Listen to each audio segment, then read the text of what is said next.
Right, part 3 of Dance of the Devil.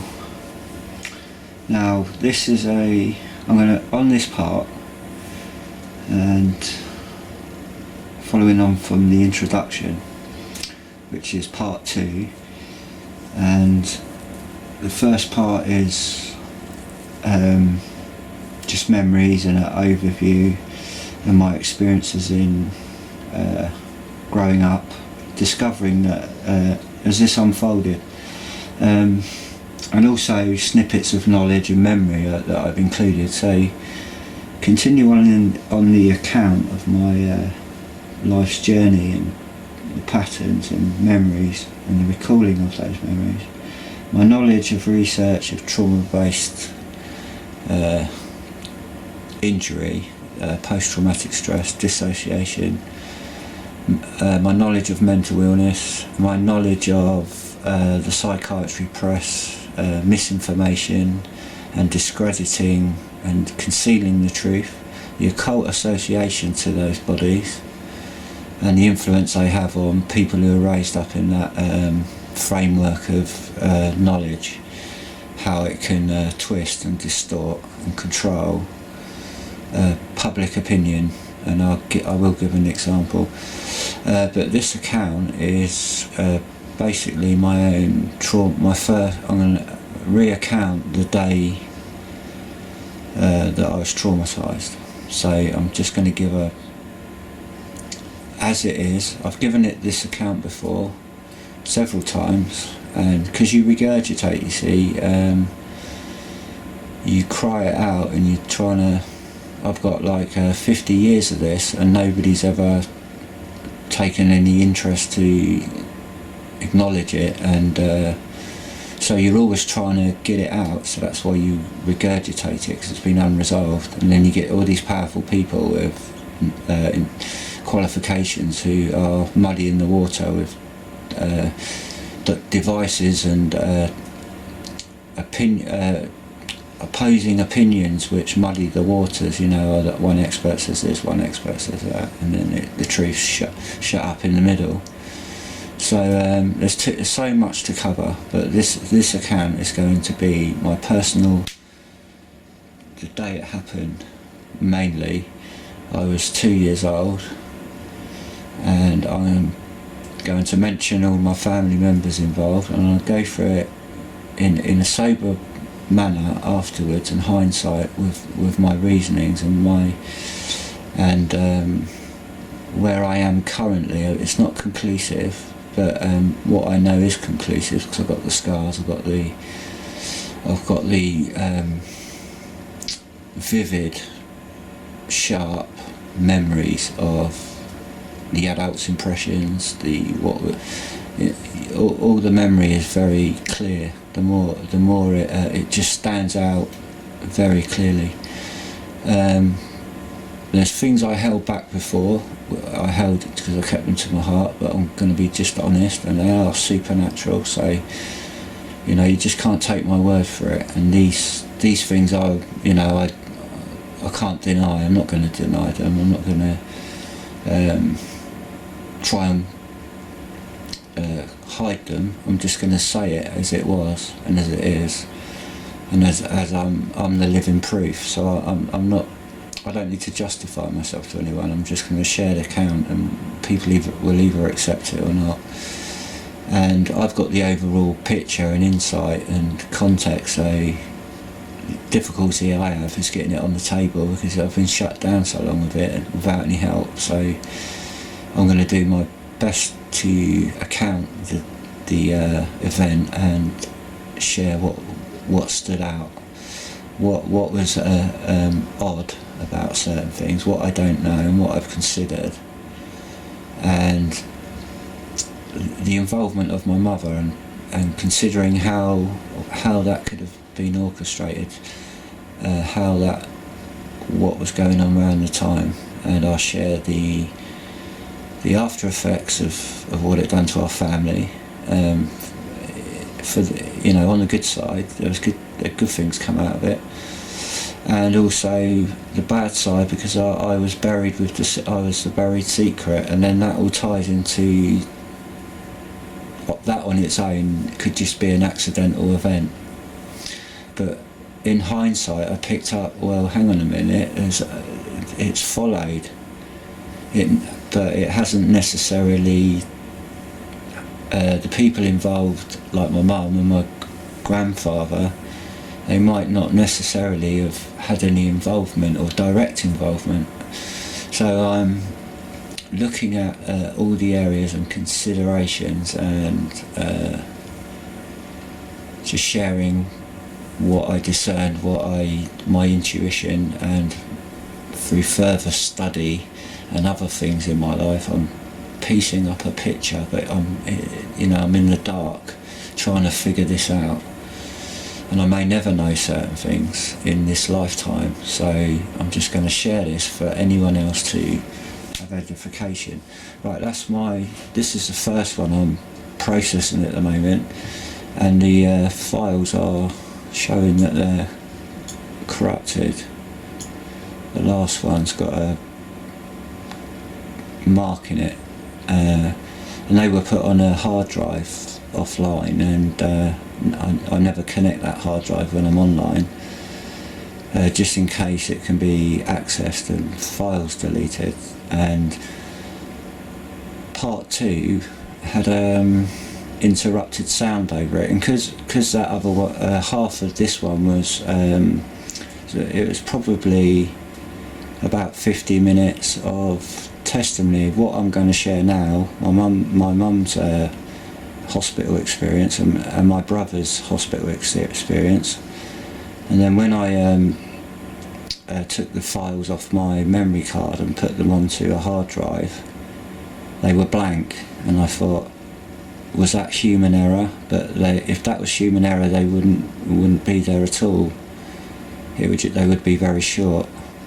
But these were given like the time, but there was nothing on them, and this is what I recovered. These were fine. It was just that critical moments were blanked.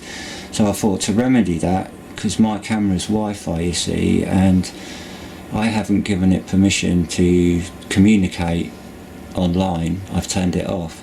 But if you hear in the part 2, you can hear the code going. But the trouble is, I put a Faraday cage round the camera, just in case there's any like remote influence, like you hacking the Wi-Fi to delete any files. I put loads of layers of mylar and wrapped it around the lens, and I think that either caused interference because the Wi-Fi's on and it caused the feedback, or it might have been a feedback from the microphone, but I don't think it would. I think it was feedback because the Wi-Fi is always live, but it tells you you think it's off, but it isn't. It's active, and you can hear it streaming code. And I've had interruptions before where the sound level's been adjusted and paused, or you've pressed record, and while you're filming, it's been paused. And then it makes you wonder, you doubt yourself, well, did you press it to start with? But then you think, well, it wouldn't have started at all. There wouldn't be anything, because it started and then stopped, and there is something there there's a bit of footage there, so that's like, if it was a human error, I would have started it and then stopped it. But that's not how the events unfold. I start it, think I'm recording, and when I look at the memory thing, the file, it's been started and stopped, and I think, well, I wouldn't stop it, so it's jammed. And I've had there's been areas where it's been jammed. It doesn't work in military zones. It just stopped. The camera stops working. None of the buttons work. And then you pass that area, and then everything's okay. And I wonder, is that something military? It can jam this technology, or jam mobile phones communication, or it might have just been smog, radiation smog, and affecting the camera working. So this time I've not got tin foil on it or anything. I'm just going to I'm going to have a background, put that background on again. I filmed another background, I'm just going to loop it, play it, so there's I don't know why that's got talking on it. Oh, I'll mute that. I don't know what's going on here. I filmed that, there was no noise at all because I recorded it with no sound on. Now there's talking over it. And there's all these little things that hacks that go on, and it's just to throw you all over the place and keep you down and keep you climbing over and making it more effort to try and actually get anything done. Autoplay, I want repeat.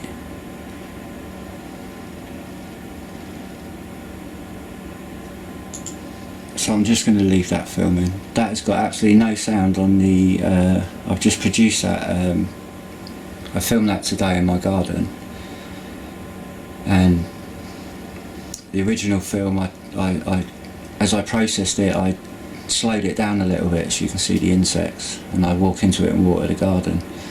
And when I processed it on the original recording, I turned the volume down, so now it's got me talking over it, so I'm wondering what's going on there, and that's thrown me out of sync. But anyway, I'm going to continue and share my account. So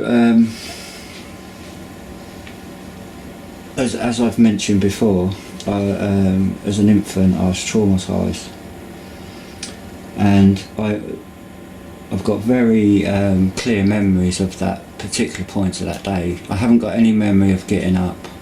I've got a vague memory of the start of the journey, getting into the pushchair. I could describe the pushchair, and the journey was my mum's mum and dad lived literally on the next estate, and in between the two estates there's the M3, and so you'd go out through our own estate where we lived, cross the main road, then you go through another little estate, and then you'd get to this curly-whirly bridge which will go spiraled up over the motorway down into the parish where my mum's mum and dad, where my mum grew up, which is Hawley. And my mum took me, just me solitary, in the pushchair, and I think I was in the pushchair the whole journey, so it was all, I don't know what was pre-arranged. So obviously my mother would have announced that, because gauging on the day, I don't think it was just turn up on the day, but that could have been the case, gauging by the state when we arrived. My granddad was out in the garden, my gran came out of the side of the house into the porch and the building on the side of the house, and we went through the back door around the side. So I was taken round in the pushchair for some reason, and my gran and my mum sort of, as she arrived at the back door, my gran came, my nana come out the back door from the kitchen. There was a few words exchanged, and my mum pushed me in the pushchair into the porch, out into the back garden, where my granddad was down the bottom of the garden cutting all conifers, packing up his wheelbarrow, and I was dropped off for some reason, and that's never happened before. So I don't know what was pre-arranged. I do not to this day know what my mum was doing, and I've had all sorts of considerations. Was she, having an affair? She's not here to speak to, so I didn't have the recall. These memories were recalled when the pieces started to coming together after my mum's death and what she went through in hospital, which I will also account. And I sensed that you know, it was in a hurry, and I got this feeling that perhaps my granddad was a bit aggravated by me being dumped there for some reason. That could be a motive of what triggered him. So my mum might have been up, I considered, well, perhaps my mum was up to something my granddad weren't happy about. But I didn't see the eye-to-eye contact. I wasn't paying any attention at this point. I only paid attention later on between the language between them after the event happened. So my mum took. I went up to the garden to speak to my granddad, and while I was doing that, my mum had gone. And then my nan. I knew at that point that I was going to be sticking with my granddad and my nan until my mum, I suppose, picked me up. But I didn't know where my mum had gone. She didn't tell me she was dropping me off there. She just vanished. I didn't know I wasn't in the picture. And so my nan was at the bottom of the garden while I was at the top. My granddad picked me up, put me on the front of the wheelbarrow, my legs over the front, on top of the conifers, all the cuttings, and he was going to fly tip them. But what I didn't know, I was going to be the fly tipping. And so straight away he pushed me down the garden through the. Now my gran didn't really say anything to me or anything. She was just, whether she was busy or not, I don't know. But I went past my gran in the garden and out the back door, and then out. He lived there on the end of a close, so he turned out the close, went up this hill, round the back of these houses, where to access the garage, which were behind the houses that we went round. And then a few hundred metres down the garages, there's like garages opposite each other in a parallel, but they've all been knocked. There's a few remaining today, but the whole thing runs parallel with the road that turns off into my granddad's close. But it's behind the houses on the opposite side of the road, because there's closes on the opposite side. There's like closes opposite closes, so we're at the back of the opposite close to my granddad's and gran and granddad's.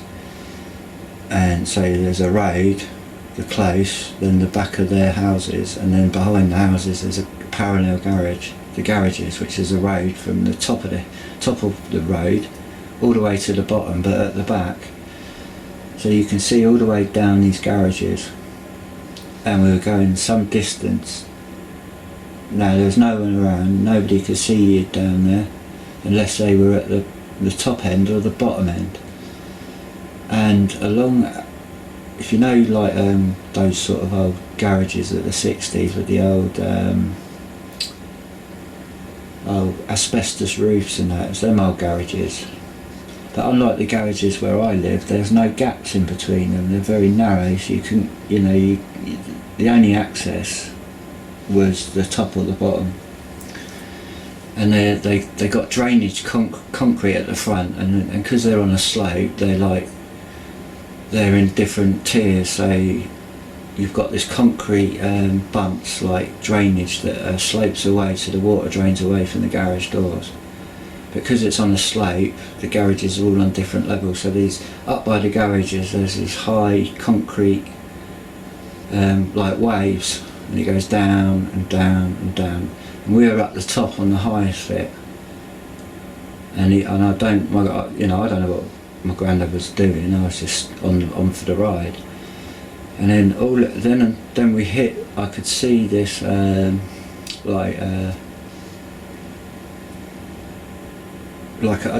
of like a glass over the floor, and there was other bits of junk and stuff, just scattered.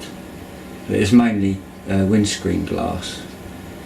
And then my granddad just violently erupted and flipped the wheelbarrow up from just almost in a somersault, and because I was able to, now I thought of the physics all about this and how much effort it would have taken him, because I weren't at the back of the wheelbarrow, but I'd have gone miles. You think if you're on a motorbike, you're at the back seat, you get flipped up in the air, but if you're near the front wheel, there's not so much leverage to catapult you very high. And so I was over the front wheel, and for the distance I flew, because I must have gone forward about 3 metres, and I was about 2 or 3 foot off the ground, airborne, and my back legs were overtaking I was in a swan dive, and I was just trying to keep my head up because I knew I was going to hit the floor. So the force it would have taken him to do that was a massive explosion, and I hit my chest onto this glass and then just skidded forward, and as I settled into my whole body and legs, I kept my calves up in the air, but on the front of my thighs, all on my chest, my shoulders and arms, and I kept my palms up, so it was my inner arms were like the skids, and my palms, so I had all glass in my palms, all over my chest, all over my legs. And then when I came to a stop, I stood up and turned round to tell my granddad off, and he was all red and biting his teeth and spitting kind of thing, and he was pacing up and down, and I said, "No, Grandad," and then he flew at me really like in a rage, like demon possessed, like a destroyer, and that's what shattered me. But as he came for me, I blacked out, and then in a blink of an eye I was standing in the close opposite where we'd just come out of, and I screamed for my nan, and I was just dripping with blood from like neck to toe. It wasn't coming out of my neck, but it was just dripping out of my chest. I saw my arms break into blood and my palms break into blood after the first initial as I stood up and turned round, and I saw all the fine cuts open up, and my arms and legs turned red. It was running through my shorts, down my legs into my socks. Now I didn't have a memory of this growing up. I had little bits of the memory, and when I thought about it I just forgot about it. And so I was standing in this close screaming, "Nanny, Granddad's hurt me." And then I saw my mum running up the road into the close. I didn't see her coming, but she arrived as my granddad, he had to run all the way back up with the wheel and then back down into the close, and he was coming the opposite direction of my mum, and I was in the middle of the T-junction in the road, just shaking and bleeding, crying and shouting for my nan, and my nan ran out the gate at the same time. And I saw the eye contact between my mum and my nan, and they looked, my granddad was sort of like just about a few steps behind last to the scene of the crime. And I saw the contact between my mum, the recognition between my nan and my mum, and then they both, all our focus looked to my granddad, and he was bright red like a sheep, and he just like, "Oh no." And I don't think he could comprehend how I was taken away in a twinkling. And my mum picked me up in a wheelchair, in the pushchair, and just shut off, and I blacked out, I can't remember. And I can't remember going home. My dad can't remember anything about me arriving in that state, because if my dad would have found out, he would have gone to the police, or he would have, depending on his temper, he would have gone around and confronted my granddad. But it was all concealed, so I don't know where I went. I disappeared, and I don't know how I healed or recovered, because I don't remember anything apart from that day I woke up as a toddler collapsing on the floor, which I've encountered before. But mate, this is what I'm going to get confused about, because I've lost a lot of footage and I've re-listened to what I didn't lose, so I'm trying to recap. So I'm really done in about what I have said and what I haven't, so I might repeat things, so you just have to bear with me. So that was that event, and I thought, well, did something trigger my granddad? Where was my mum going, and why would, you know, I know people who live around there. She's got a friend around there, she's got a sister up the road, but I don't know. It was just very odd. It was all strange. It was out of character for my mum to do that, and to keep it away from my dad. She never kept any other stuff away from my dad. It's just this. This was like, was my mum having an affair? My granddad knew about it, and he was like showing his displeasure. That's one thing I considered, and that is a possibility. But considering what else has followed, I kind of re-evaluate and wonder, and then I discover things about his life, which I've also recounted, but I don't know if I lost that beat as well. So I'm going to, you know, I'll probably, it makes it more difficult to articulate and keep a thread of it all, because a fractured mind is very difficult to articulate. And this is the calculation behind it, and the isolation is a practice technique. So I fitted into the practice. So, and then the concealment and the treatment, and taking advantage of me when I'm dissociated in certain settings, in the dentist, in doctors. Not every dentist and not every doctor, but just certain times. And then I discovered through knowledge that this knowledge is a high level knowledge in Freemasonry in certain covens, and it's to do with also sodomizing children, traumatising them, and then you can exploit them for various reasons, you know, for sex, so they can't remember and they can't speak out and prove, so these people don't get caught. And I'll recount another experience, which was must have been shortly after that, because of the dentist we were going to as a family, which was Yately, and it was private. And I think I was told that I was having a tooth extracted or something, and I'd have to be given an anaesthetic. And it's a little old dentist on the road, like a 3-storey detached house with the dentist on the ground floor. And I remember this, I was dropped off, like you go through the front door into this little cloakroom, and then into the reception where the chairs are laid out. At the back's the receptionist, and to the side's the dental room, and then I never really knew what was upstairs. And I don't remember having any treatment, because I think they used to put children under with gas, you see. But my mum left me there, which was very strange. But my mum never drove at that point, so my dad was driving, pulled in while my mum dropped me off, and they disappeared. And they would have picked me up. They picked me up after. Now, I don't remember going into the dentist or having the gas, but what I do remember is I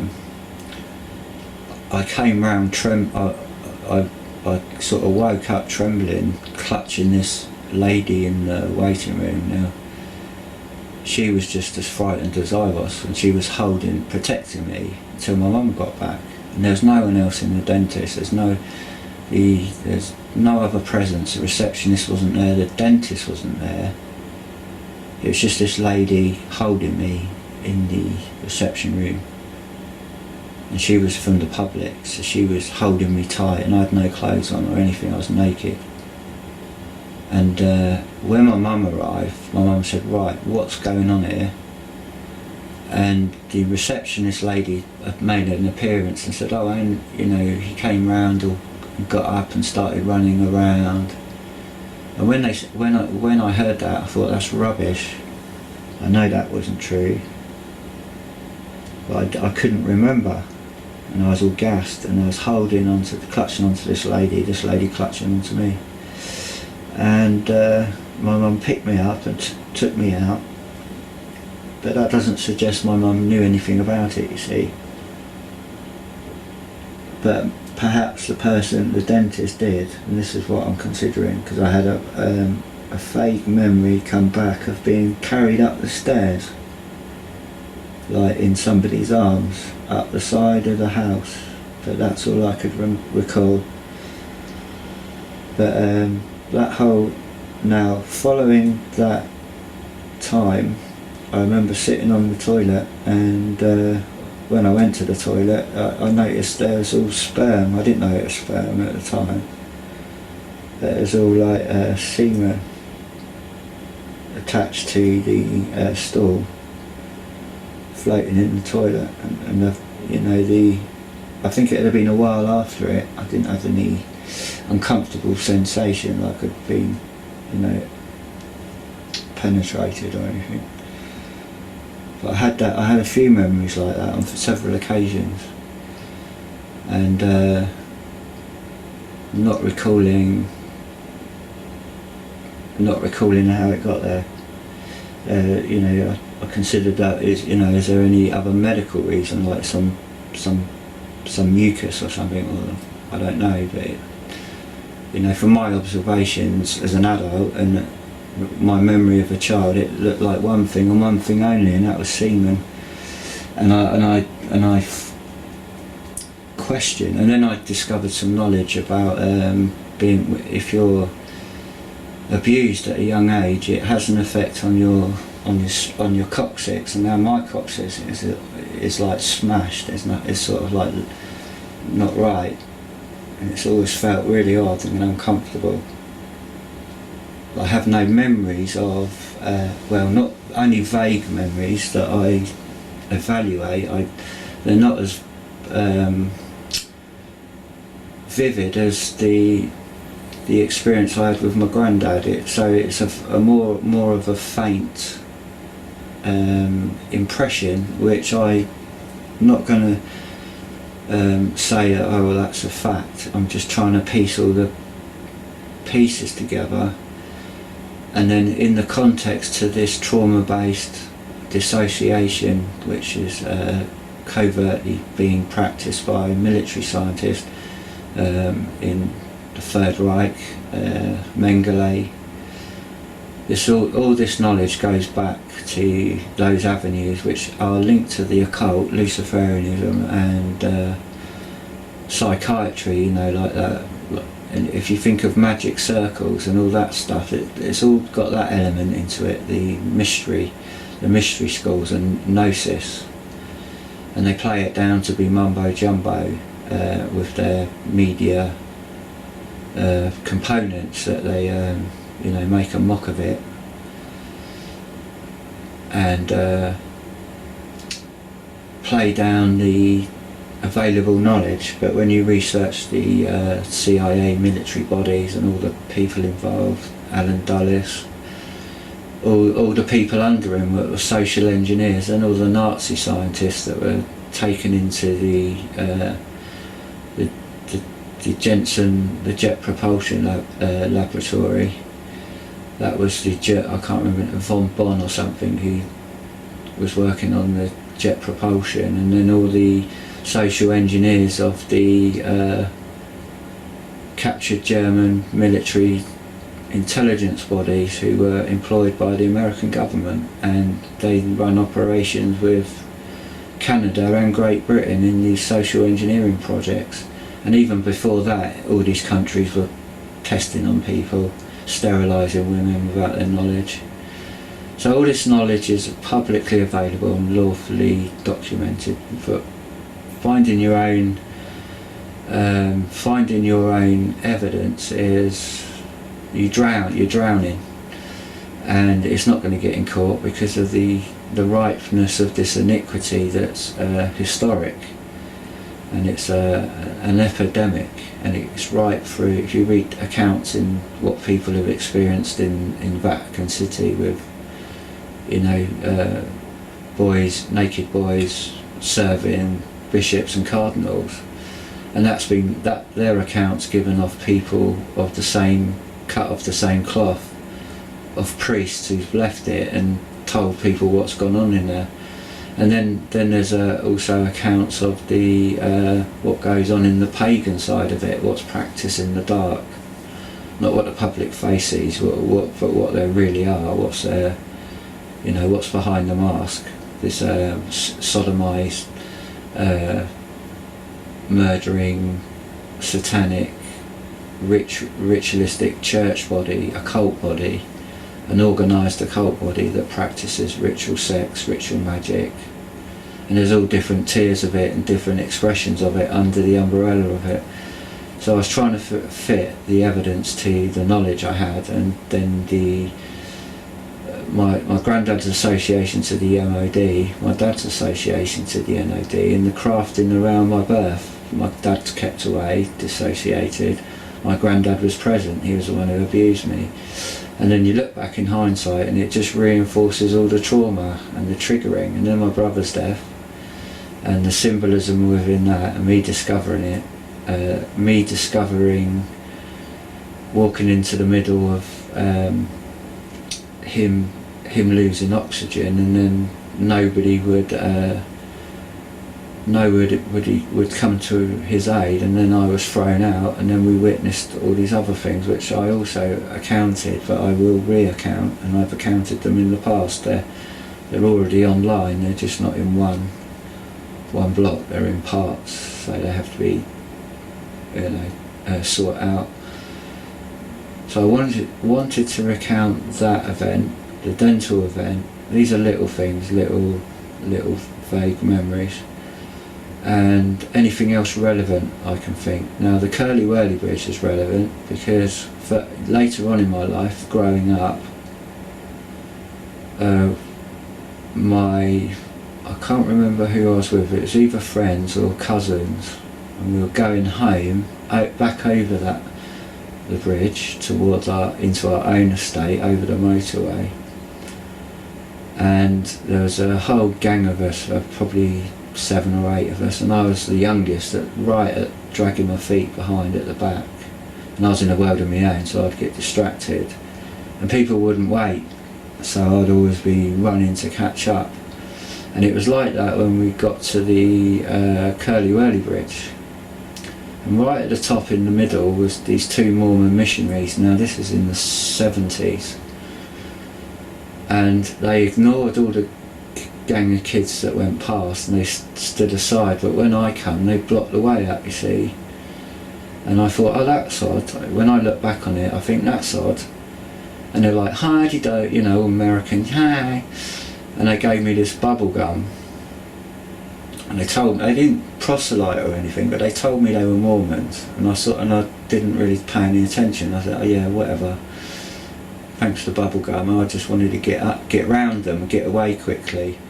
But I thought that was planted. That seemed like they singled me out and just wanted me to get the impression that they were really nice young men. They gave me this big red bubble gum, and that, you know, and the first Mormon missionary I met, he had a whole box of this stuff of rations, because it's American. What it is cinnamon bubble gum, and I like, you can get it in this country. I think Dentine they do it, but it's very rare. And you used to be able to get cinnamon Tic Tacs, but they don't do them anymore. They just disappeared. And I had quite a taste for cinnamon. I like this cinnamon bubble gum, and that stuck in my mind. And that was kind of like a planted thing, I think. And for the fact that the Mormon missionaries stepped in the way. So I wonder, you know, is that part of a bigger program? You know, they program your life and somebody's on the end orchestrating it and putting the components into place. And that could be the devil, you see, because that's his intelligence. But is there an organised body behind it? That's been my reasoning and questioning. But that stood out as really odd. Now the other occasion was after my brother died, my brother's friend, I was with my brother's friends at a party, invited to a party, and there was a girl of my brother's year, and this seemed all set up as well, and I was sort of like tailing on the end of it kind of thing, and didn't really want to go there. And then I met this girl for the first time. She was like she's in my brother's year, 3 years my older, and it was sort of like, oh, I was meant to meet her, you see. And then after the party, all my brother's mates, sort of like, a few of my brother's mates said, oh, we're going back to Linda's, and we're just going to sit up all night, music and smoking, cups of tea and chat. Do you want to come? And so we walked home, back over the Curly Whirly Bridge, but we were like on drugs, out of our faces, and we all shared this. I had a traumatic trigger, and they all experienced it, and no one could get up. It's like our legs were like jelly, and then because of that insecurity, the visual hallucinations started to happen, and this bridge started to wobble like jelly on a wave, and we was all frightened to cross the bridge. And I kind of pulled myself together and thought, it's in our heads, we're out of our nut, come on, we're adults, we can do this. But I had that traumatic trigger on that bridge. It was very, very uncanny, but nevertheless, I haven't got an explanation. But it was an introduction. I ended up going out with this girl, having a relationship with her, post this introduction. And then my brother was musical. He liked producing music, and he had a little band with his mates, who I was with. And this girl's brother they were adopted. No, they weren't adopted, but their mum and dad divorced. I'll try and get this right. And the father lost custody, but then he snatched them away and took them to New Zealand. Then they got brought back into the country, but the court decided that neither parent could have them, and they were living with the headmaster at the school I went to, is where the Mormon church is. That's where the Mormon church meet. So when I joined, the Mormon church met at the school I grew up in, where my brother was there. I was there. I was only there for 2 years, and I got thrown out.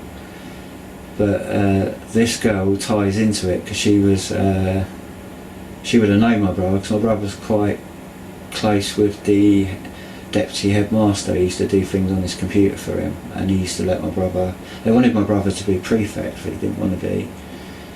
And my brother was very talented. He could teach the teachers things like physics and computers and code and stuff, and he had the brain for it, and I just couldn't. I haven't. And so he was always in the headmaster's office, and occasionally I would see this girl as well, because she was living with the headmaster and they were in the same year. So I'd see her in passing, but I never really made a connection. So when I ended up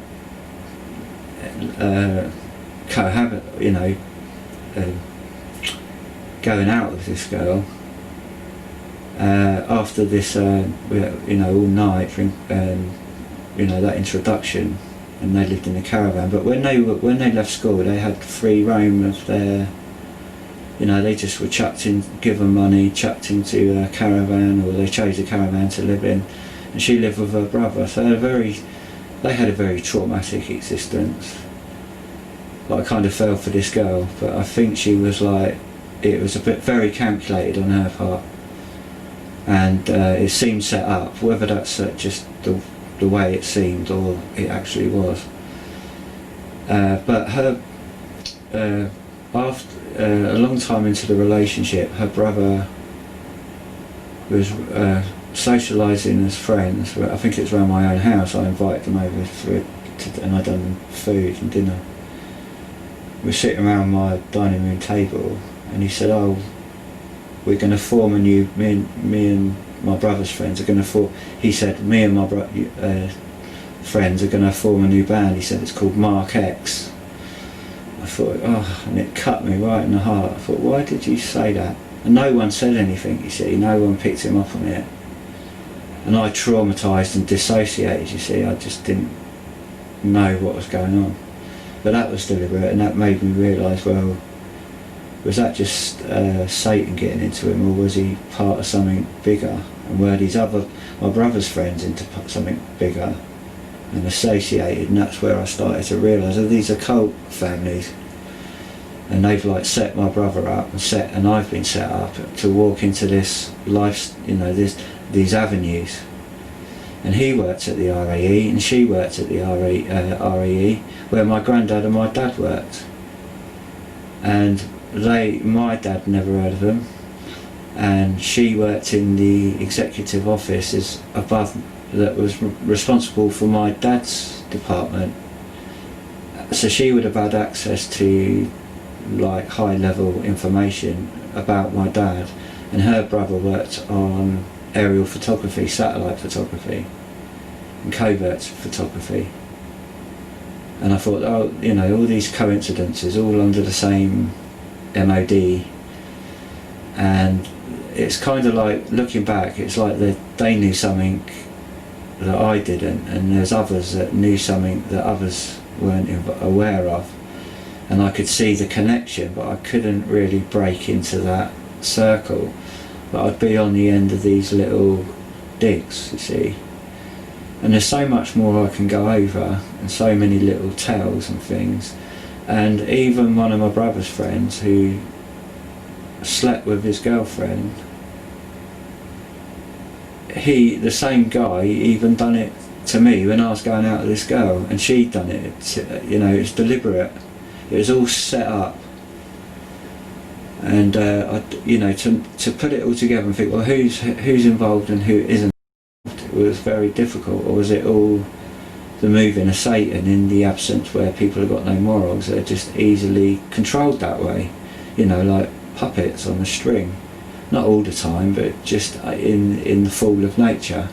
And that is a lot to do with it. But I've also seen the organised hands over the top of that, and you try and wonder, well, how much a part of it are they, or how least a part of it are they? Is it totally just random, or are they connected to cult families? Now, where that led my thinking was to some other memories that popped up about the activity of the teachers at that school. And I was thrown out from that school from not getting to school in time, and I was picked on by teachers, and I'd stand up to myself, but I was suffering this trauma, and I didn't know what was going on, so I used to not want to go to school, so I dragged my feet and arrived about like lunchtime or something, and then they would end up saying, get out, and I was thrown out. So I went to another school, and to meet me was all this persecution and hatred from the teachers. And then later on, because my family lines associated to publicans, and they all socialised at the pub where my mum had worked. Her sister was currently there live when all these teachers were meeting for a drink and getting the juicy gossip of what goes on.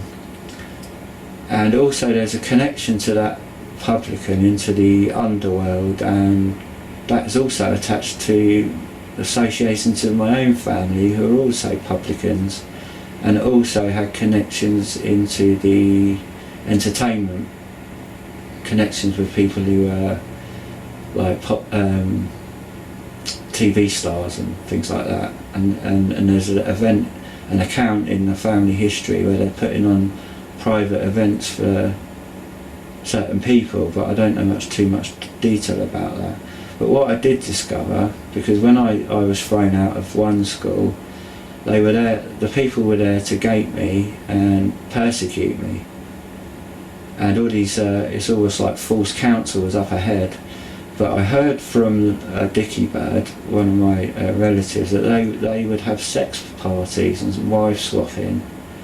And when I went to the new school, the art teacher would put on One Flew Over the Cuckoo's Nest and disappear into the cupboard with these young girls, and they would come out in lingerie, making out they're doing an art project. And then I heard all these accounts of them, what they're into. This is like lots of teachers from both of these schools, and they're completely different schools. And my mum went to both schools, as I went to both.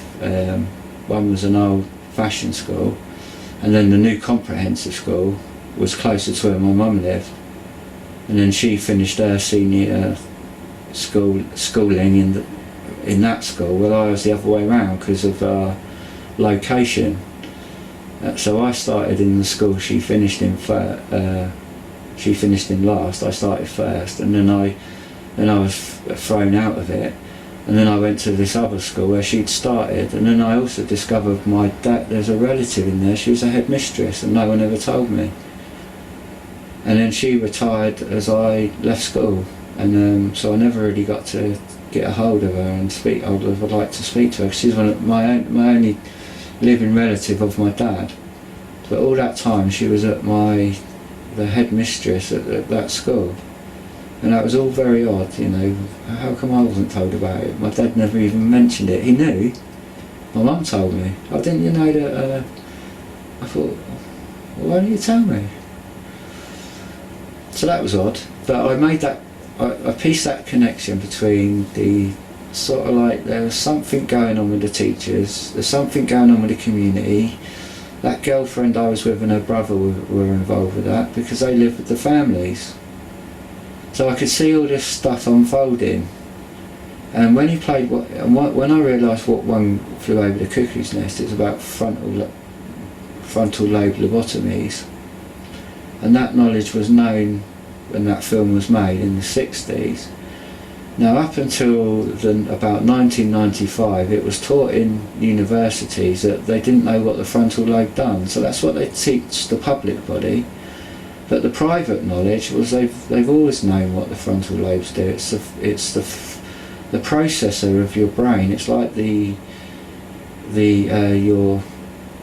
Intel processor or your whatever maker processor you got. It's a thing that processes all the memory and your conscience, how to reason, how to experience the world. It's like the conductor of your whole brain, and if that breaks down it can't orchestrate all the functions properly. So you've got your band is playing all out of sync and you can't control it, you can't reach it. That's what dissociation is. So they break you down, so you can't access your executive functions.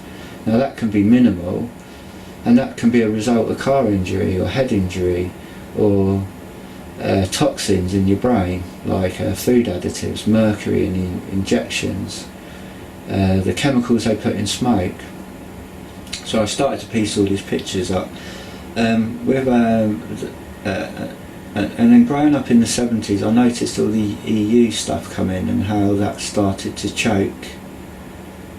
All regulations changed. For cigarettes, for example, and if you know anything about the tobacco conspiracy, all the major manufacturers had a 60-year business plan, and they changed that all the tobacco regulations was taken over by the European EEC, or the European Union, and they forced additives to be added into tobacco. On the tobacco, it's because when the tobacco's curing, it's to protect farmers from the tobacco going mouldy, so they would spray preservatives over it. But when I looked in historically at tobacco industry and history, when the EU took over, all the independent tobacco companies were kicked out and lost their business, and it's all mopped up into one monopoly by the EEC.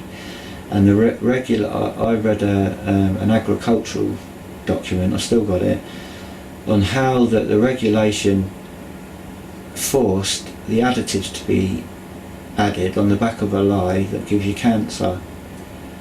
And that was the dominant control of the regulation. So that's how the regulation controls the production. So I noticed at that time the quality of cigarettes changed growing up, because I was a smoker, and they started having a funny tang to them, and I stopped smoking them and got the old traditional pure tobacco, but you can't get it, it's buried. And so I was investigating, well, what are they putting in this stuff? And then I discovered the regulation was a lie, and that the old methods were the best, because it's like wine, you don't need to put additives in it. You don't have to put that stuff in it that they put in it, and the reason that they put it in there, if you think like, you look at corned beef, you look at the way that corned beef used to be made, all it is beef, corn, fat and salt, and it's cooked in the tin, and once it's cooked in the tin it's sterile and it's preserved. Every corned beef has got this preservative that will cause cancer. So is packet ham, packet meat, packet corned beef, anything in the packet on the packet meat aisle. You've got to be so careful what you eat, and all these additives give you cancer, you see. Now then that's in tobacco. So all this regulation starts to spread out these toxins, and they're neurotoxins, and they will affect your affect your brain. They will affect your ability to concentrate, they will affect your frontal lobes, and they will deteriorate. And that can be done in trauma in the hospital as a midwife, taking the child away from the mother. Any shock, any injection, any chemical will all cause trauma, but it also put toxins into the young child. Won't be able to. Those toxins will cause damage. No matter what the medical profession and lies that they come up with, and the people who stand by those lies because they believe them to be true and medically certified, but when you do your own investigation, it absolutely goes against all common sense and lawful evidence. They're actually toxins. It's like fluoride in toothpaste. It's a chemical. It's what Mengele used and tested it on German children to make them stupid, because it gives them mental illness. It damages their brains. And if you get a magnetic imaging of your brain, it shows all the damage that these toxins cause. And of course they just turn around and say, oh, you're a drug addict and you smoke, it's your own fault. So they can hide all this truth, but they spread out the poisons that the general population are being fed. And they say, oh, well, they're not going to hurt you straight away, they'll only be detrimental. We do test if they're safe, but the overall truth is that they're just spreading out the poison over a long time, just like they do in inoculations, and they have to make up an excuse and a reason to give you those inoculations. I'm not saying all the inoculations are bad, but I mean the flu shots are a rip-off, and especially for old people and children. And if you know anything about the truth about flu and the viruses in the actual shot anyway, and they're only giving you last year's strain, which you should already be immune to, so it's a nonsense. So it's just a lie to get you to have the shot next year, and they can make money off the back of it. So I'd, do your own research and come to your own conclusions and make your own valid, reasoned judgment before you decide whether you're going to have these things or not. But I personally wouldn't, because they've got neurotoxins and viruses in. And so, but all these will affect the frontal lobes. Now, when you get down to the nitty gritty, you can actually blind someone in their right eye, and I mean that by saying that you can damage the part that acts as the moral conscience side of the person's reasoning, or you can make them blink it in the other eye, and they can't see the dark side. So you can manufacture people in society to be blinkered in one eye, and then the other side of the fence they're blinkered in the other. So that leaves a blind spot in the middle, which is where all the covert activity goes on. Now that's been my research. It's very difficult to articulate and share all the knowledge, because it's I would really need a team of people with all the information to plot it down and lay out all the research, but I've done all the research. And also I've researched the just the monopolies of commercial plant foods, and how they were got DNA additives in them that will change the plant's DNA. Now this is illegal in our country, but they're in certain plant foods, and then the amount of money behind it, and then what that does to the human body. And they make these chemical foods that they need another chemical to get them out of the plant, but it doesn't get them all out. Then they add hormones to improve flavour, and all this goes into the food chain, you see, and that is in the and behind that is other associations to, like, the world, like Freemasons, and the dominance of making money and the monopoly of it, and then the controlling of it, the manipulation of it, and the misinformation to stop people realising what a con it was, and you're relying on somebody to sell you something like plant seeds or food, you know, all to take it out of your hands and control it. And I was looking in all these areas, realising all these additives, and even if you look at certain, we're not supposed to have any genetically modified foods in our shelves. America's different, but if you look in the vegetable fats, you see a lot of genetically modified ingredients in the fine print, and I've seen it in other things too. And now it's all palm oil, and they sell it as vegetable oil, but palm oil's hydrogenated, and it's horrible scummy gunk that they put through a process and clean it, and then they call that vegetable oil. Because it's so cheap to manufacture, they're putting it in all, replacing where they used to use butter in foods, they're using palm oil, and it's in everything now. So all the manufacturers that used to be conscientious and moral in what they put in food have all been brought up. They keep the face, but they've changed the ingredients, and they're putting palm oils, like, you know, all the major. And then aspartame in the place of sugar, which is also another neurotoxin. So if you're an old person and you're worried about Alzheimer's, don't have sweeteners or drink any drink with a sweetener in it, because it's a neurotoxin. And neurotoxins are the things that will give you dementia and Alzheimer's and all these problems that elderly people face. So to disguise the truth, they got to come up with these false medical reasons why, there's suddenly a spate of Alzheimer's and dementia in old people, and it's to do with neurotoxins in their flu shot, in the food additives, and now it's in wine, it's in soft drinks. So you've got all these little toxins everywhere you go, and they're all reinforcing this, keeping you ill, keeping you your cognitive state foggy and sort of like hazy, and then you're slowly deteriorating, your concentration deteriorates, and you become more vulnerable and lose track of yourself. But my dad and myself were like that from the beginning, but we've got to experience all the toxins as well.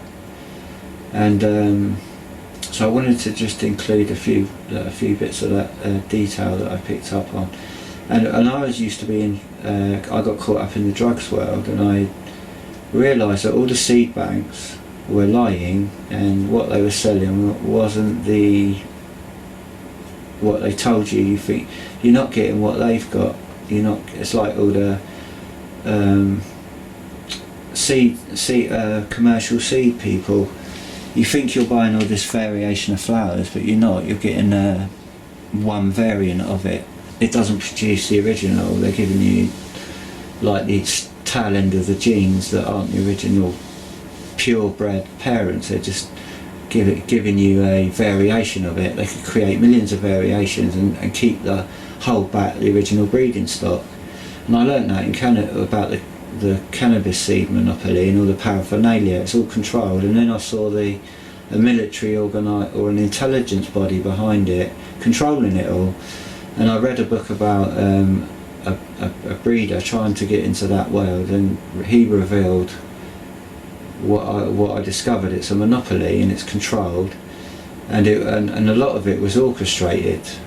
It's almost a long-term plan, and inclusive with this was this use of this genetically modified plant food, which we'll get into the food chain. And in the underground world, people who breed it and sell it, they will use this stuff and they will give it to their customer without conscience, because they're only doing it for money.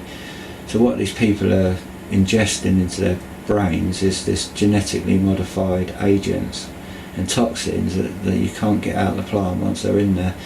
And if you know anything about soil pollution and toxins, what is used to clean soil is hemp and cannabis, because it can live in a toxic environment and it will absorb those toxins, and then you root up the plants and burn them, and they're used as a technique to flush out any chemicals that have built up the toxins in the soil, so the plant will drink them up. And this is what people smoke, you see, and this is what people buy in the black market, and they buy all this polluted stuff. And like in the food chain, you've got antibiotics, hormones, feminones, masculine hormones, female hormones. There's a whole range of hormones in these plant foods, and these are commercially used in vegetables and hydroponic food production, which goes on all over the place. And some people are more conscientious and they organically produce food, and there's other people who don't. They use commercial fertilisers and these products with the genetically modified components, which all contain neurotoxins, like all the other products that I've mentioned. So this all ties into the social engineering and calculation of keeping people dopey. And this knowledge goes back to the Third Reich and Mengele, and this all can be researched and evaluated and pieced together. Motive and methods are another matter, but you can see the components and you can see the fruits. You know that it's there, you just may not be able to put your finger on it, and if you do, it comes out and bites you. So I'm going to close this part off, and then I'm going to evaluate, and I'll be going on to my mother's treatment in hospital, my brother's death, and all the things surrounding it. And then probably at the very last of the video, I'll watch them all, and I'll include any detail that I feel I can chuck in the mix. So it's going to be all over the place, and you're going to get snippets. You're going to have to be patient and just pick my brains and put all the pieces together, because it's impossible for me to organise it and do it in a evaluated, regimented, orderly study, because my brain is not able to do that. I could do that with assistance. I could tell somebody how to lay it out, but they would have to do the executive part to lead me along it. I could do it myself, but I can't act it out myself. I can think it out myself, but I can't literally engage and do it and see it through. But I could with somebody I can associate to that would be in agreement with me. But people don't grasp it. They don't understand what disassociation is. You can be having a conversation, they wouldn't know that you're any different, but they don't see you when you're on your own, or you're in certain circumstances where you can be traumatised, triggered, and you disassociate, you become vulnerable, and people can manipulate, especially children. I used to wake up in the night traumatised. Now this is another thing that was a tell for my mother, that she knew something. Now I used to wake up in like dream walking, and I could go out the house at night. Now that's quite. Now this is all getting deep. and this is part of my recall of being around the streets at night and in my mum's hand. And then I've had another recall of being in an ancestral circumstance, but I'm not sure about that, so I'm considering these things. But I used to wake up like dissociated and almost like just in that traumatised state in a dream, dream walking. But I was very innocent and passive, and you'd say anything to me, come here, I'd do it. I would have been easily led around like a child catcher in a trance, and I'd wake up in this trance, and my mum would catch me, and she'd be really gently, because she didn't want to wake me out of it. She'd just lead me back into bed. Come on, back you go, in your bed, good night. And she'd put me back, because sometimes I used to wake up thinking I was in the toilet and I wasn't, and I didn't know where I was. I was just completely in a dream state, in a trance state, and it happened quite a lot. And one day my mum said, you can lead. I can lead you around wherever I want to when you're in that state. And that really hit me at the time, but I didn't.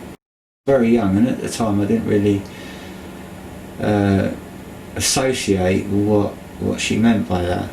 But it wasn't like she knew she could lead me around, because she led me around and knew.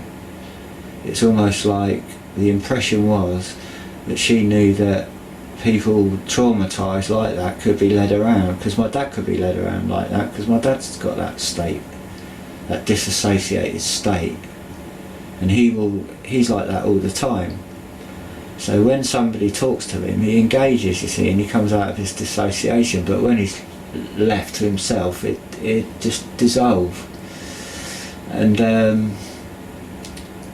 I experienced that and saw that in my dad, and I would trigger, and it's almost like you're in an event, like in a triggered state, and you can see it, you're going through it, but you can't engage into access the part of your brain you want to speak and engage it. You're shut out of it, but it's happening before you, and people know this knowledge and they exploit it. This is in Freemasonry. This is in I'm just going to read something and I will end it here, but this is I'll read a quick excerpt from this book. Right, this is the Psychiatric Press. This is the general authority of every mental illness. It's what they say is a mental illness, what they say is, and what they say isn't goes. This is a general report of Joseph Smith. He's a Mormon prophet, and he had a traumatised childhood, and this book is quite calculated, because they're making out that if you are traumatised, it goes hand in hand with disassociation. They don't teach you this, there's different. You go into the doctors, they won't teach you this. This is sort of like, this book is a professional book. You have to buy, you have to order it. It's about 50-60 quid, and it's only it's not in the public library. You've got to buy this off the people themselves. And so if you don't know about these books, you won't be able to get them. But really, it's not quite accurate, because it's making out, if you are a traumatised child, that you've got you're just a fantasist. So it discredits any whether you had, as a child, I was traumatised, and I fantasised, but I knew the difference between fantasy and reality. And this is the way that they try and control public opinion, that gets on the media, and it causes division. But it says here, Joseph suffered unspeakable pain as a 7-year-old child from a leg bone infection and its surgical treatments without anaesthesia. He survived as a crippled middle child of an impoverished migrant family, retreating into a fantasy world of violence, persecution and revenge, from which he never completely emerged. As an adolescent, the sudden death of his elder brother contributed bizarre bereavement fantasies to an already traumatised psyche. The Sword of Laban, that's the name of the book, examines the Mormon prophet's enigmatic life in light of current understanding. See, this is a lie, because this understanding is in history in the German army, so, you know, it's not a current, you know, they're just making out it's current understanding. Might be a current understanding to this guy, kept in the dark. Current understanding of post-traumatic stress disorder, because they changed it, you see, it used to be multiple personality disorder. That was to mask the activity that they're up to, you see. So they got one hand teaching one thing and another hand with the knowledge how to manipulate a traumatised child. And it's possible that Joseph Smith was a little component in somebody's people around him, helping the trauma along, reinforcing the trauma and getting him to be the prophet, getting him and then handling him because he was such a vulnerable adult, and then manipulating him with fantasies and reinforcing things to deceive him, to get him to be the false face of the Mormon prophet. And he was used by the other bullies in the background who were the brains behind it, and he was the victim of trauma and the manipulation of this craft, this satanic craft. And it's that's the knowledge you need to look at the practices of this satanic craft in all the secret societies, the OTO, the Freemasons, the Illuminati, the Jesuits, the military intelligence bodies, all have knowledge of this information, and it's historic as well. There's accounts in Egypt that they used to do it to slaves and control them by shadow theatre, puppet theatre, and make them think out they're seeing demons and stuff. So he demonstrates how the horrifying real events of the surgeries combined with the development phase specific fantasies of a 7-year-old boy resulted in permanent pathological distortion of Smith's entire early psychological growth and development. So that may be true with this guy, but really I doubt it, because he was an adult, so he wasn't completely like that all the time. But what they're making out, that if you have these trauma-based injuries, you're a fantasist, you see, and you don't know the difference between reality and fantasy. But I do know the difference between reality and fantasy, and delusion and psychosis, and believing in things that you may be experiencing that are delusional. It's if you believe them, then you're but they got, you know, when you can reason the difference, it shows that you're not. But these people have the authority on what is medical fact and medical fiction. But if you look at the psychiatry imagery, this is a tree of life, you see. This is like the same as the columns in Freemasonry, Boaz and Joshin. And it's the Kabbalistic tree of life, as above, so below. And it's also, that's up, you know, that's an upside down triangle, so that's a inverted all-seeing eye. So this is it gives it a dark negative connotation to the imagery. And then you got the snake, which is also DNA, you know, the serpent of life, you know, life, the medical, what they say it is. But really, when you look at the mystical symbolism in it, it's the pathways of enlightenment. This is what these are, the tree of knowledge, you see, the serpent and the tree of knowledge. These are mystical, occultic bodies with a medical legitimacy. These are, and the people who train as psychiatrists could be completely ignorant of the fact. So it is an occultist, Freemasonic. It's the same mystery Babylonian priestcraft practiced by psychiatry, known about by Mormons, right throughout. So you got this deception being played on people who grow up in the who want to be medical professionals. Now, I read a research paper on all these different variations of medical schools and how they all teach variations. They've all got different schools of thought, they've all got different philosophies. This is a published paper, and how it forms different avenues of care. So you go to one psychiatrist or one doctor, you're going to get, you may get somebody with a completely atheistic, cold interpretation of knowledge, and then there's all these different variations, and somebody's orchestrating this, and they know how that's going to behave, that person is going to behave in a certain given position. So you have to look at all these components, and you have to glean all these bits of knowledge. And when I found that paper and realised that the medical bodies and the training is not in sync, and it's calculated and compartmentalised, you see, just like society is compartmentalised, just like working anywhere it's compartmentalised, and you've got to trust the person below you. And who's overseeing it all?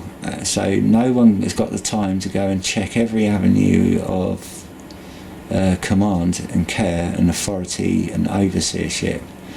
And so it's down to trust. So the people at the top of the office probably get a report from someone. I'll go down to that town and find out what their surgeries are practicing. Are they practicing correctly? And they get a report back. Oh, everything's fine down there. All right, thank you. And that'll be the report. It's not like it's checked and double checked, and people are overseeing what goes on in closed doors. So when you think of the brains behind it, who sets up the medical training and the way that will work in real life, in practice, and all the different practices and places, how people can be steered into certain areas and chosen and selected for certain roles. So you can easily place components and filter them out into the different avenues.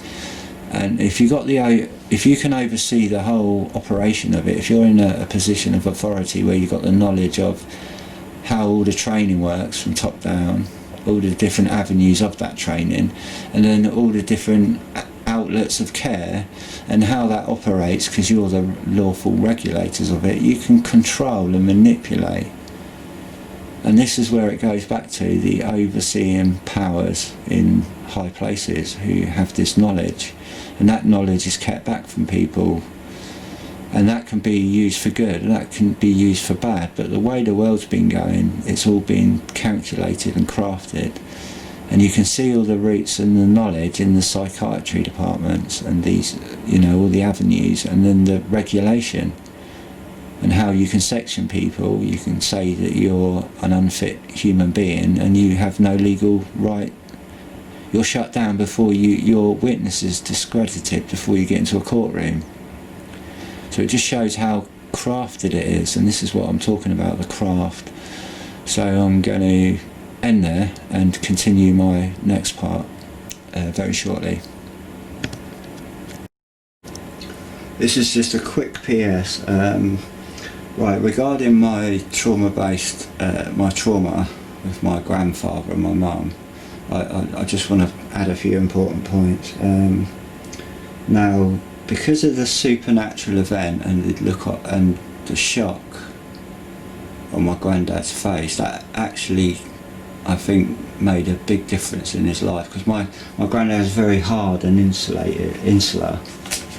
And he never had any of his grandchildren really sit on his lap, or he wasn't a very cuddly man. He was very hot and cold.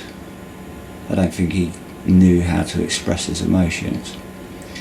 But that kind of broke him, because I got away, and then it exposed his crime. And I know that was witnessed by God, that was witnessed by my mum, that was witnessed by my dad. But what I'm very suspicious about is that that perhaps my granddad shared that event, that I was there right in front of him 1 minute and I disappeared. And somebody took interest in that knowledge, I believe, but I don't know the avenue to understand how that knowledge got out the bag. But I get the impression that somebody's taken an interest in that, and that's probably what drew a lot of attention, could have drawn a lot of attention further in my life. One of the things I have really considered is what my granddad went through. He was traumatised as a child, don't know much about his life's family circumstances, so he could have been traumatised. And he went through the Canadian military, which I did cover, but possibly I think I lost all that footage. And all the military black bases of his generation have already been prosecuted for testing on soldiers of his time, chemical agents, biological agents, and psychological experiments, sometimes with their knowledge, and sometimes without their knowledge, and sometimes with just simply, would you like to be part of something, we'll pay you an extra $5 a day, an extra $5 a day, and a lot of people agreed to it, and they tested chemical weapons on them. And my granddad had terrible eczema, so he had been through the military, and when he was conscripted into World War II, and he'd been in every single Canadian regiment, and he kept going AWOL, and he met a brother he didn't know in where he was posted in England, in Aldershot, and he saw his brother's name on the notice board, and he said, oh, that's my name, and they discovered they were brothers, and they were all broken up as children. And I'll possibly recount that again because that's relevant to the history. But he had been through the military as well in that sense, and he also worked at the Royal Aircraft Establishment where my dad worked, which is MOD, and you know that kind of hierarchy and establishment. So there was that I wanted to mention about the just being that supernatural event. But afterwards, it broke the ice, and I was able to give him a cuddle. I could sit on his lap, and that kind of softened him. So I can only pray that, you know, whatever that was about, whether he had knowledge of it, or was he perhaps triggered, and was there somebody praying around, orchestrating that behind the scenes, and my mother was somehow compromised by her guilt. And you know, my mum would be easily manipulated, and by her pressing her vulnerabilities and yanking her or saying something to her or having a hold over her to get her to do things. And then that they know the family dynamic, they could stage and net and wait for an opportunity until they got until the target landed in the area where they would be waiting. And my granddad was triggered, but these are speculative considerations as I gather the evidence. But the thing that stuck out was that I'm sure that because my granddad would have been the only one who witnessed me chain in the blink of an eye, gave from it was probably about 500 metres in a second, and without any interruption in where I was standing.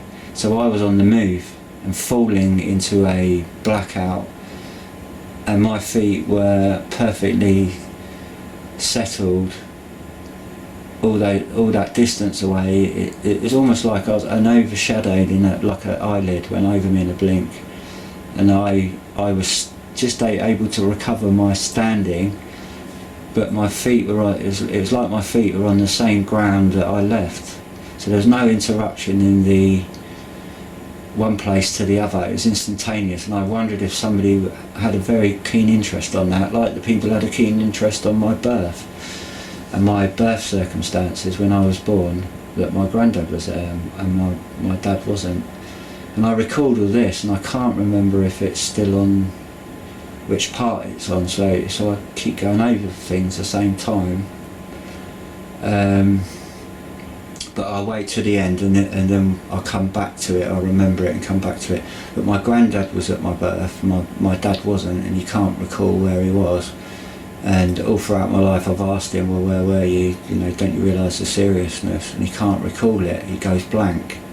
But my mum was there, and my granddad was there, which was odd, and I wanted to know why, but no one's ever told me.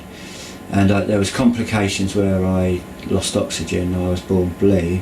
And they were told I said the fallopian tube wrapped around my neck. It wasn't. The umbilical cord they said that had suffocated me. But when I research these things, it's impossible, because you can't. The umbilical cord is designed like a figure of 8, and you can't kink it, and you can't break the flow of oxygen or blood and fluids. So you know, the Lord knows what He's doing. So if there's any movement in the womb and the child's in difficulty for whatever reason, and it wraps itself around the umbilical cord, it cannot cut the oxygen supply from the mother feeding the child. So there's either another complication, but that's the reason they train the midwives. That's what they're told, that's what they believe, and therefore that's what the cause is. Until you question it and study it, it doesn't add up.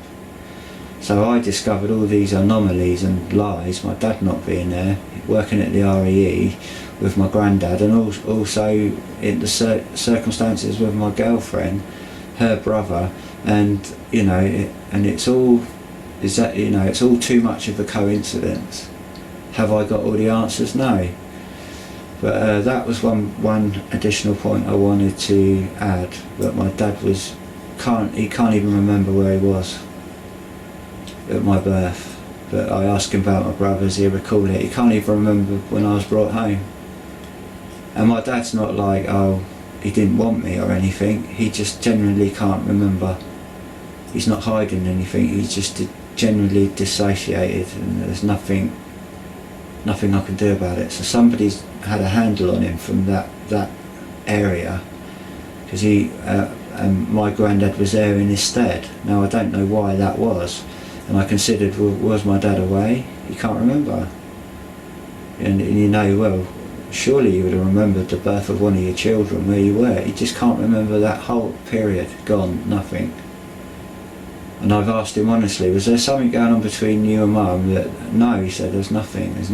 Not to my knowledge. He said, I just cannot generally remember why I wasn't there. And I haven't got an answer for why my granddad was there. I don't know if my own family know, and I suspect if my family do know, they will lie. I know what my family are like on the negative side, but I also know what they're like on their good side. They're good-hearted. But families can, you know, blood's thicker than water, so they say. But I just don't know. But it's very suspicious that my granddad was at my mum's birth, and he was the one who traumatised me. So there's all these suspicious tales coming up, and I'm still patiently waiting for answers, because I'm going to end there and I'll pick it up another time. Right, just one more PS before I wanted to add this consideration. This is my hunch. This is just an instinct, an impression. Now, whether this is true or not, I am putting it to the test. But concerning the event with my granddad, the potential hands behind that event at that time, and that following, our family in the background, with an organisation, with orchestrated involvement, as well as the power of the devil over the flesh. You know, the fruits of the flesh are antichrist, they're anti-right, and the devil has hold over people's weaknesses, so he can influence people and shape the mob. But this knowledge is also shared by these Luciferian priestcrafts. So the two go hand in hand. So I'm looking for evidence of the activity amongst the whole lot. But my suspicion is they had me marked for I believe, a ritual component to like a component within a ritual coven to play a certain role amongst the coven members, so it would reinforce like the power that the organisation held over the cult body. So I was used as a demonstration of the craft, and my mum had some kind of whether my mum was in on it, in on the inner loop, and my granddad was, which was my suspicions, but I can kind of see, well, perhaps they weren't, but I can also see things where it suggests that they could be. So I'm not really sure, but I do feel and have had the impressions and certain memories, with which I will cover another time, that I believe I was part of a community writ coven in this area, and further research, I know that this is a massive area, because I live in Farnborough. It's like next to Aldershot, next to Camberley, next to Guildford, Fleet, Hampshire, Surrey. I was born in Surrey and Frimley, so it's all a big nest. This area is known for its Freemasonic perverse activities, and reports of other people who've also experienced this thing in this area, Surrey particularly. My dad grew up in Surrey, and I was born in Surrey, and you know, just on the next border is the borders merge, so there's Hampshire, Surrey, you know, a few borders touch one another. But when I went to that park and saw the ritualistic grove and the element to it, and the Art Deco, which is sort of German, you know, that sort of German like designed architecture in a grove of trees in a public park, named the grove. So it's got all this this coven association, then a memorial to these children. I can't remember if they were dead children or a charity commemorating children, but it was all very, what I was going through at the time, it was all designed for me to see that, and it sort of brought up all these memories, you see, and flashes, but I can't piece it together, and I can't be sure if they weren't people trying to put impressions into my mind to make me think I've had these false memories, you see. So somebody can turn around and accuse me, oh, he's got false memory syndrome. It's what the psychiatrist press have released, oh, there's false memory syndrome, which basically is a whitewash brush to cover up any trauma-based conditioning. That's simply what that is. There is no such thing as false memories, you know. You could have delusional thoughts, but you can't have false memory. You know, otherwise nobody knows what's real from what's not, because you can say, oh, all your memories are false, your whole life's false. Well, you can't just pick and choose what memories are false, because if these memories are false, well, what about all my other memories then? So you tell me in my life which memories are real ones and which memories are the false ones. No, I'll tell you, because I know. I don't need any of these shrinks and experts to tell me what's a memory and what's a false memory. They're not false memories, because I've got the scars and the, you know, the actual real memory and the people around it involved, and the memory of those people, and the scars and evidence to prove it. So, you know, these accusations to cover up crimes is apparent and needs to be understood for people looking for truth. You will get this organised science used falsely to mask a lot of things, like Wi-Fi, for instance, and child abuse, and ritual satanic death cults and also organised child farming. Just somebody wants a certain child, someone to go out and snatch it and order it on demand. You know, there's lots of cult bodies like that, all involved in this the same sort of priestcrafts, with all sharing the same sort of knowledge. and it goes up on all levels, all scientific levels, military levels, intelligence levels, private levels, and secret society levels. It always seems to dovetail nicely into one another.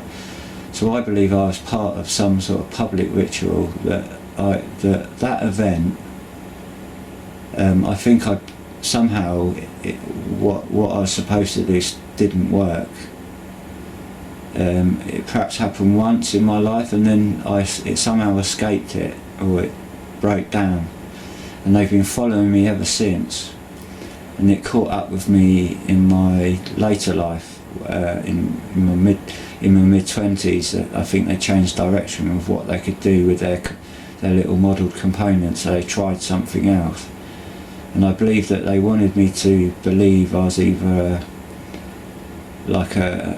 put in false impressions of by manipulating my vain imaginings, like they did with Joseph Smith, you see, because I'm one of those components that they can control, put voices in your head to try and make you think you're a god, or you're the devil, or you're Judas, or you're Adolf Hitler. I had all this attack and trying to control me, and I've seen it in other people's lives and accounts of people with mental illness, and I've also heard military accounts of them testing it on people of that vulnerability and insecurity and dependency, and the fact that they can get away with it because no one really cares about those people or keeping an eye on them. And then the regulations of the law, like I say, when these people get an inspector, they get warning. Unlike food inspectors, they don't get any warning. But care bodies, they get a warning and a heads up. And knowing what I experienced in my own workplace, what really went on, and the treatment I had from members of staff who were trying to get rid of me underhandedly, and seeing the reaction of people always speaking the best about somebody is manipulated. It's like a known reaction. And we had this inspector for inspectors of people, investors of people. It's a certificate that organisations get for their treatment of people, their staff and the people they look after. And all the staff were interviewed, but no one really spoke out what was really saying. They just all spoke everybody up, and they got an award, you see.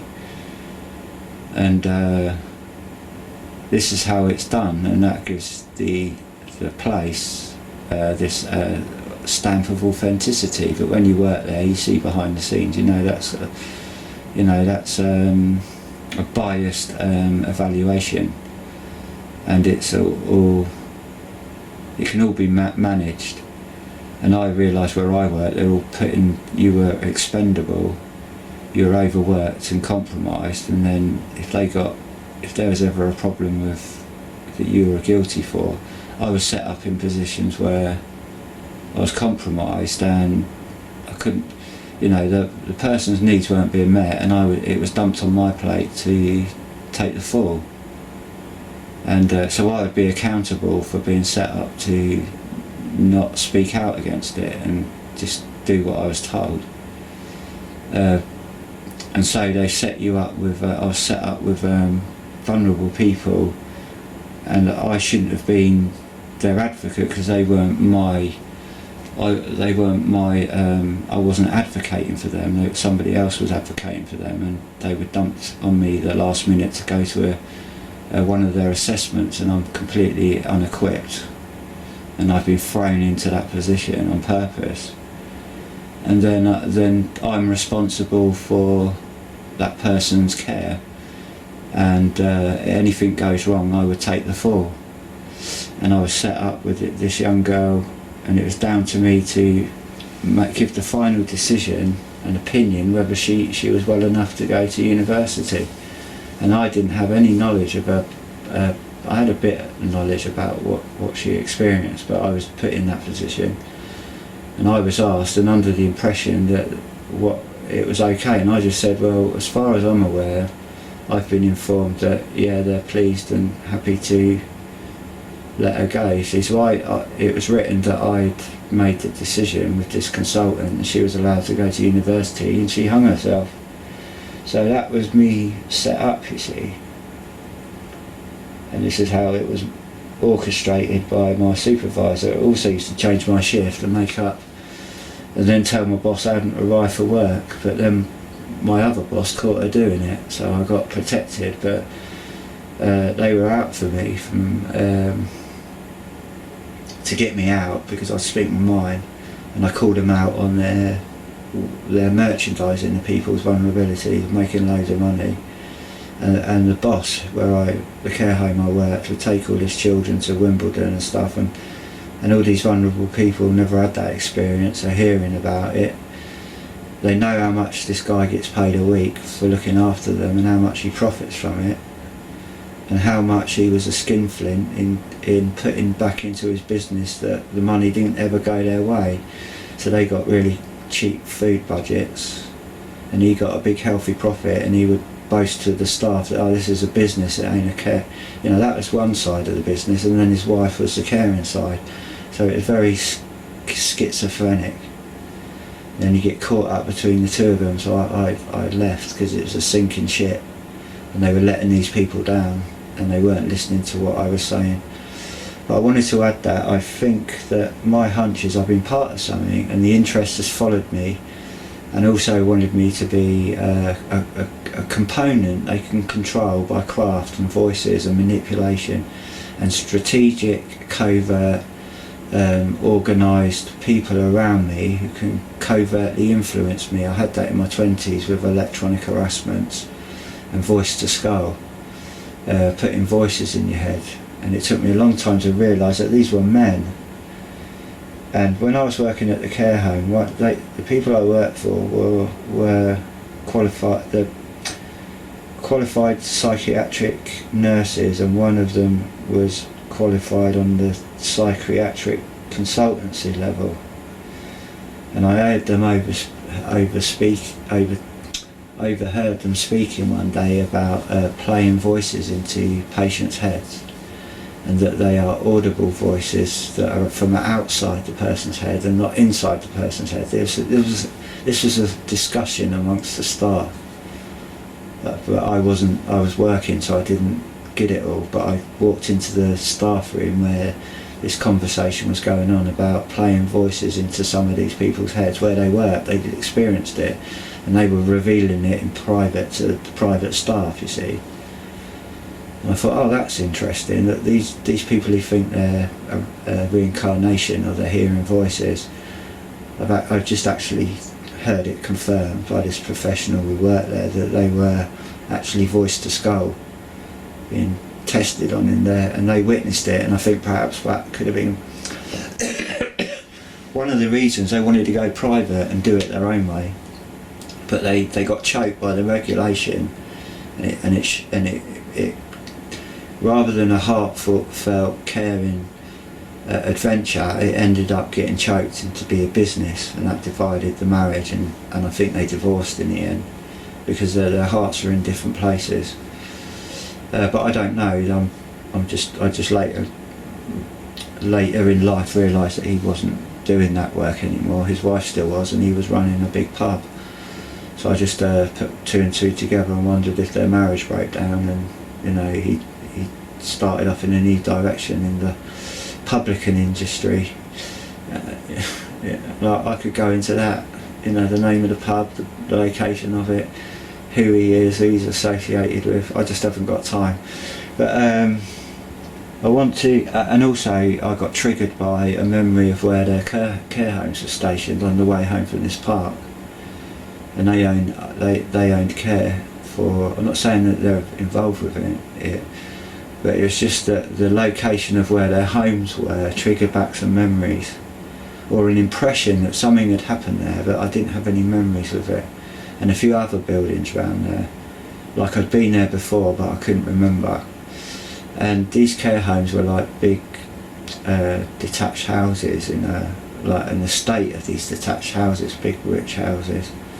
nice to do houses with nice big gardens, you know, like middle class suburbia kind of thing, amongst all the council estate. These are all hidden away kind of thing, in a place of their own. They're tucked convenient strategically out of sight, and so all the trouble's filtered around it, and these are kind of positioned in a place where they're not easy to get to. So all the rabble wouldn't hang around these areas necessarily. They would filter into the council estates surrounding these pockets of places.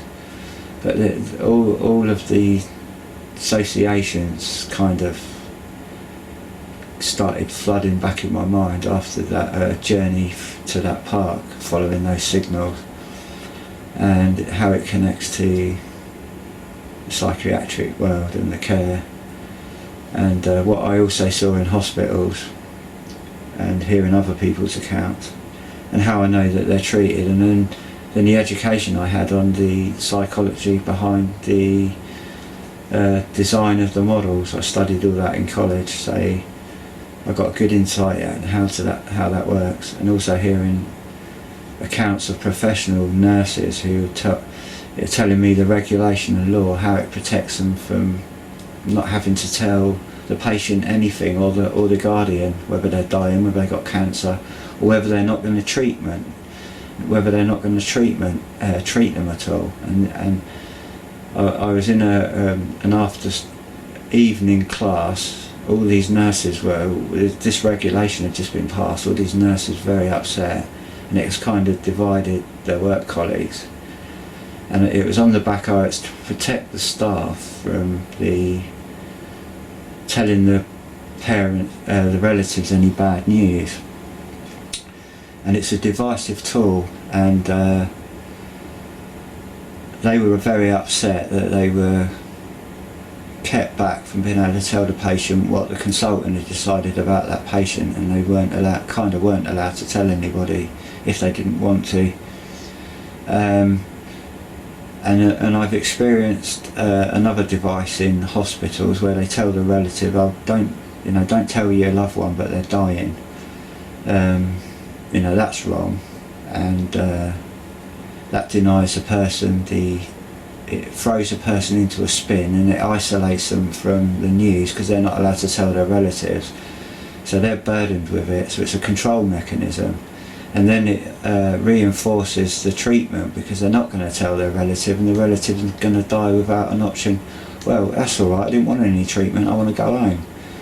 It robs them of a decision that's been made for them on their behalf, so they can make a decision.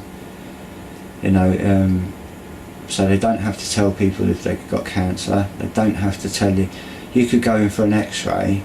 They could discover something wrong with you, and they won't tell you if it's not what you've gone in there for. And this is law and regulation, and that's how they control and manipulate gullible staff. Some staff won't accept it, where others will just hide behind it and keep their mouth shut and go along with what they're told. And this is what I discovered in practice. I've got a neighbour who they pulled that over her father. They sectioned her father, and then they're making out, we're only going to assess him. And what she was saying about her dad, he wasn't incapable, he wasn't dangerous. He only lost his temper in frustration. They sectioned him, and then they whispered to her in the corridor, "Oh, don't tell your dad, but he's never getting out of here." And then they left it with her, you see, and her dad deteriorated because he was being lied to, and he didn't know what was going on. He couldn't understand why he wasn't getting out of hospital, and his daughter was too passive to say anything. So she was dumped with that device, and it puts a wedge between her and her father, you see. And they done that to my mum and dad. They said, "Oh, don't say anything, but the guy in the bed next to your son is not going to live, but Mark's going to be alright." And then that puts a wedge between you speaking to the relatives of the other person. It's a divisive mechanism, and it's reinforced by regulation. I just wanted to throw that in there. So I'm going to stop now, and that is it for this video.